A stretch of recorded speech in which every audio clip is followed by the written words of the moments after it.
Galileo भाई साहब ने जो ऑब्जर्वेशन की है, लीनिंग टावर ऑफ पिसा, एक टावर है इटली में जिसको लीनिंग टावर, लीनिंग मतलब थोड़ा सा झुका हुआ दिखता है वो।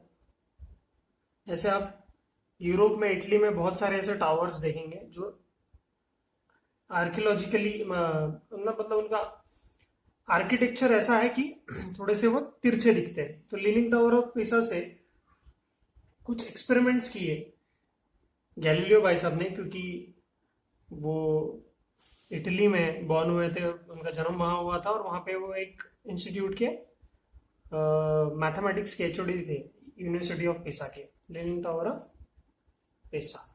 ठीक है, तो इनका जो ऑब्जर्वेशन था, अभी हमें बहुत कॉमन सेंस है कि जैसे ही पार्टिकल टुवर्ड्स द अर्थ गिरता है ना, वो एक्सेलरेट करता है। एक्सेलरेशन ये वर्ड नहीं था, पर उन्होंने बोला कि वहां पर चेंज हो रही है, स्पीड, चेंज इन स्पीड देखने को मिल रहा है। ठीक है, ये उनका जनरल ऑब्जर्वेशन था। लेकिन गैलीलियो भाई साहब का ये जो ऑब्जर्वेशन था, ये बड़े बड़े मैथमेटिकल कैलकुलेशन नहीं थे तब, इक्वेशंस नहीं थे, ऐसा कुछ फॉर्मूलाज नहीं था जिसके वजह से कुछ थ्योरीज को उसको प्रूव कर पाए मैथमेटिकली। लेकिन गैलीलियो का जिस साल जन्म हो, मतलब डेथ हुई, उसी ईयर हमारे न्यूटन बाबा का जन्म होता है। एकदम इंटरेस्टिंग स्टोरी है इनके ऑब्जर्वेशन की, मतलब दोनों। तो जहां से गैलीलियो का काम रुक गया था आफ्टर हिज डेथ, वहां से ही आगे काम न्यूटन बाबा ने शुरू किया। और एक साइंटिस्ट थे जिनका नाम था रॉबर्ट बॉयल। रॉबर्ट बॉयल ने इनके जो ऑब्जर्वेशन थे, इनका जो प्रिडिक्शन था गैलीलियो का, कि अगर हम लोग एयर रेजिस्टेंस को निकाल दे, है ना, तो एक वैक्यूम पंप से वैक्यूम चेंबर बनाया इन्होंने। ठीक है, रॉबर्ट बॉयल भाई साहब ने, ये इंग्लैंड से थे, है ना। तो वैक्यूम पंप बनाया और वैक्यूम पंप में इन्होंने एक जगह पर एक कॉइन रखा और एक जगह एक पंख रखा, एक जगह पंख, फिदर, और दोनों को इस वैक्यूम पंप के अंदर, वैक्यूम पंप मतलब अब इसमें से हवा तो चली गई, तो ना इसको एयर रेजिस्टेंस मिलेगा और ना इसको एयर रेजिस्टेंस मिलेगा। तो यहां पर ये ऑब्जर्व किया गया कि ये दोनों भी जब नीचे गिरे, जमीन पे गिरे, तो दोनों को गिरने में एक साथ, मतलब दोनों का गिरने का टाइम सेम था। ठीक है, यहां पर हम लोग जो एक्सिलरेशन ड्यू टू ग्रेविटी या जो भी फोर्स लग रहा है हर एक पार्टिकल पे, वो सेम है अगर यहां पर एयर रेजिस्टेंस 0 है, एयर रेजिस्टेंस 0 है। तो ठीक है, समझ में आया क्या?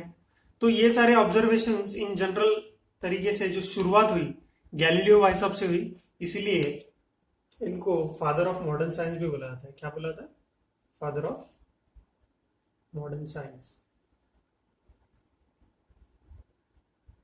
ठीक है, ये बातें आप ध्यान में रखिए कि लीनिंग टावर ऑफ पिसा से उन्होंने चेंज इन स्पीड, अगर कोई ऑब्जेक्ट को फेंकता है, ये पहला ऑब्जर्वेशन किया। अभी हमारे लिए तो बहुत कॉमन सी चीज है एक्सेलरेशन, और उस समय नहीं समझ में आती थी ये सारी चीजें। गैलीलियो के बाद न्यूटन भाई साहब आए, न्यूटन बाबा आए अपने, और जो ये रॉबर्ट बॉयल है, इन्होंने केमिस्ट्री में भी बॉयल्स लॉ वगैरह बहुत सारे वहां पे एक्सपेरिमेंट्स किए हैं। तो इन्होंने ऐसा एक वैक्यूम चेंबर बनाया, और वैक्यूम चेंबर में जब एक कॉइन जो कि मेटल का है और एक बर्ड का फिदर है ना, जो है ना कितना हल्का होता है, ठीक है, इन दोनों को साथ में जब फेंका, तो अब हमें ये ऑब्जर्वेशन मिला कि दोनों के दोनों भी एक साथ नीचे गिरते हैं। ठीक है, irrespective of the mass.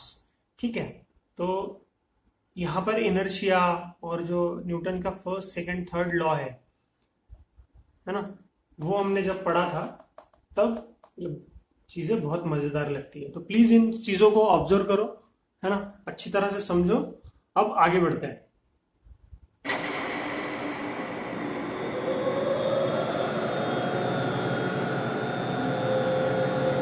Galileo's experiment was simple. He took a heavy object and a light one and dropped them at the same time to see which fell fastest.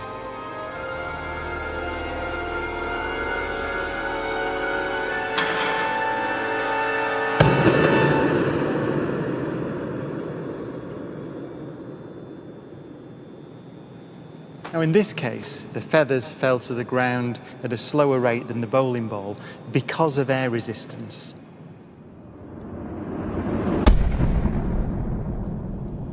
So in order to see the true nature of gravity, we have to remove the air.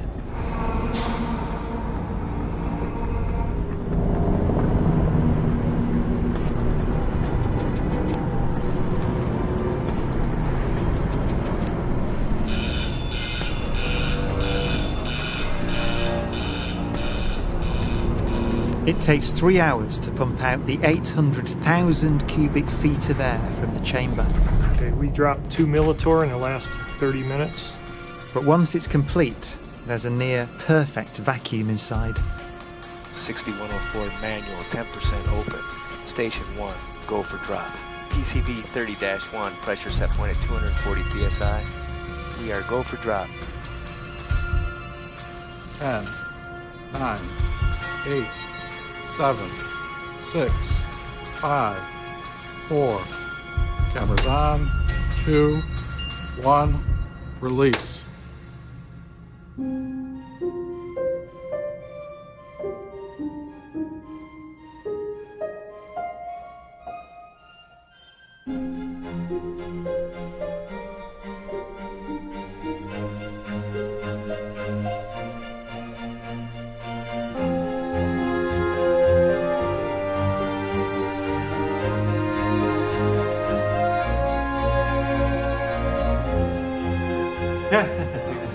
Exactly. Look at that. They came down exactly the same.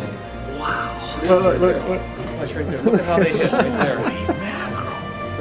Exactly. You're back on the side. Exactly the same. Feathers don't move, nothing. Look at that.